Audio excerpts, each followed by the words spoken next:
দারুণ টেস্টি একটি পায়েসের রেসিপি আজ আমি আপনাদের সাথে শেয়ার করব। দেরি না করে চটপট ভিডিওটি দেখে নিন। এখানে আমি গ্যাসে একটা কড়াই বসিয়ে দিয়েছি, আর এখানে আমি রেড কাউয়ের দুধ দিচ্ছি। 1 কেজির মতো দুধ এখানে আমি দিয়েছি।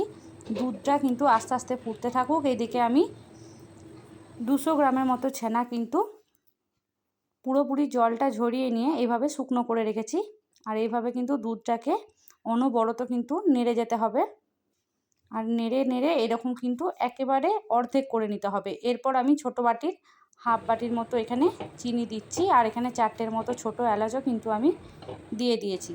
এরপর ছানাটা কিন্তু দুধের মধ্যে দিয়ে ভালোভাবে আবারও নেড়ে নিতে হবে। দুধের মধ্যে ছানাটা দিয়ে কিন্তু খুব বেশিক্ষণ ফোটানোর প্রয়োজন হবে না, 5 মিনিটের মতো কিন্তু ফুটিয়ে নিলেই রেডি। আর এরকম একটু পাতলা থাকা অবস্থাতেই নামিয়ে দেবেন, না হলে কিন্তু পরে অনেকটা টান হয়ে যাবে। হয়ে গেছে আজকে রেসিপি ছানার পায়েস। দেখতেও খুব সুন্দর, খেতেও ভীষণ সুন্দর। বাড়িতে অবশ্যই সবাই একবার ট্রাই করুন।